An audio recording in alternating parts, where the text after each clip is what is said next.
Apple. Apple, a company that for decades has told us phones should be thin, elegant and expensive enough to make your wallet cry. But every few years someone at Apple HQ has a heart transplant and says, hang on a minute, what if we made a cheaper iPhone?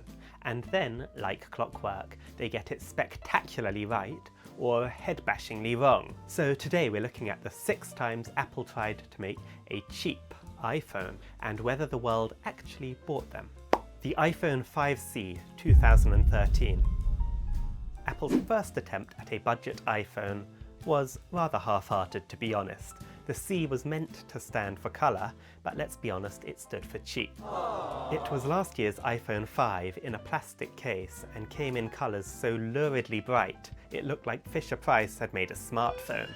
And I think deep down we suspected that the bright plastic was a humiliation device, branding us economically disadvantaged peasants who couldn't fork out for Apple's more premium line. Apple described it as beautifully, unapologetically plastic, which is a bit like saying your car is wonderfully, proudly made of cardboard. The real kicker though is that at $549 it wasn't really cheap. The iPhone 5S, its snazzier sibling, only cost 100 buckaroos more, with the all-new Touch ID, a metal body and a sense of dignity. Most people ignored it. Well, that's not fully true. Despite offering dodgier value than the North Korean Disneyland, being an Apple product, it still sold, just not quite in the quantities Supreme Leader Tim Cook had hoped. The truth is that it wasn't a terrible phone. After all, it was basically a plastic iPhone 5, just compared to the incredibly sleek 5S.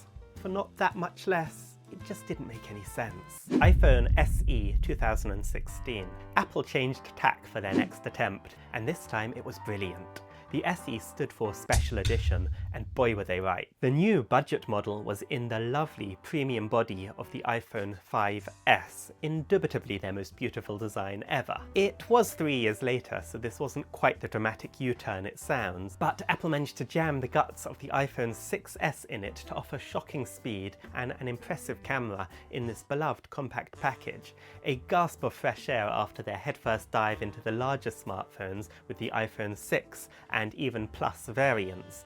Even better, at $399, it was reasonably priced, if that can ever be said of an Apple product, compared to the $650 of its grander sibling or the eye-watering $750 of the Plus. Bottom line, many reviewers considered this the best value iPhone ever. People loved this compact phone, especially those with small wallets. In fact, the only people who didn't like it were those with regular-sized thumbs. By 2018, Apple had gone all luxury with the iPhone X and XS. OLED screens, stainless steel frames, and price tags that required a small mortgage. Enter our most controversial pick of the video, the iPhone XR. Some will argue that it wasn't a true cheap iPhone starting at $750. Nonetheless, it was definitely positioned as a cut-down model by Apple compared to the ludicrously expensive $1,000 or $1,100 of the XS Max. Of course, it did have its compromises. Aluminium instead of steel, LCD instead of OLED, and one camera instead of 2. But it was a small price to pay for a smaller price to pay, especially as it still came with a bezel-less notch display, Apple's latest A12 chip, and Face ID. Its colours were again a bit on the bright side, but not full let the design team loose with highlighters wild. And here's the shocker, people weren't too unhappy with the corners cut for the $250 reduction. Clearly, because they voted for it with their wallets. It was the best-selling iPhone of its generation by a country mile.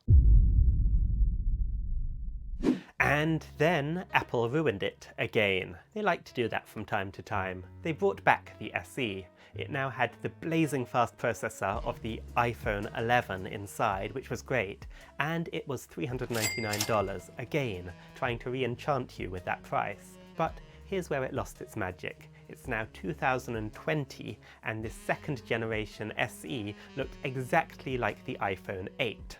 which already looked like the iPhone 6 from 2014. That meant that Apple's brand new budget iPhone had massive bezels and a home button when every other phone on market was all screen. It was as if they'd updated the iPod line with a budget model which took cassettes. Even worse, the iPhone 11, not this one, the regular model, which Apple had released a few months before, they'd reduced the price of at launch, but kept selling the very popular XR for even less than that, at just $600. So the SE ended up competing against options that weren't that much more, but looked like they were from a different era entirely. Still, people really loved the home button, apparently, as it didn't sell too badly. iPhone SE 3rd generation. Do you ever make a dumb mistake and then just keep doubling down on it? The iPhone SE 3rd edition in 2022. The special in SE is starting to feel like a different kind of special, presumably in honour of someone on the design team, because that's the only explanation I have for Apple HQ deciding it's a good idea to re-release this caffeinated iPhone 6 again. Never has there been such an unbalanced phone as this. With the same chip inside as the iPhone 13, this could outperform the latest and fastest Android phones, while looking like this. I mean, seriously, look at the difference between them. This is the older phone. The battery is also tiny, so despite the small display, you couldn't really console yourself with that either. Though the camera, despite its age, did hold up really quite shockingly well. Hopefully this is the last time Apple raids that particular recycling bin, because despite its relative affordability compared to the $800 13, this didn't sell particularly well, which proves, if nothing else, that the home button allure is waning. Finally, iPhone 16e 2025. Which brings us to today, the current cheap iPhone, the 16e. Of course, it's still Apple's idea of cheap, which means it's not actually cheap. But it is the first budget iPhone in years that doesn't look like it's been dug out of a drawer. And finally, it actually looks modern. An OLED screen, slim bezels, Apple AI. Is that actually a selling point? Really not too far off the current iPhones. And inside you get absurd Apple Silicon performance too, all for $200 less than the regular 16. Sales are ongoing, but I think there's some cautious optimism here. It really depends on how people, you included, you're not going to sit there watching this as if you're not responsible, see this as a value iPhone, like a reborn XR, or just an attempt by Apple to fleece you of a full $600 for less iPhone. What do you say? So, what have we learned? Well, the original iPhone SE was a masterpiece, the XR a runaway success, and the rest?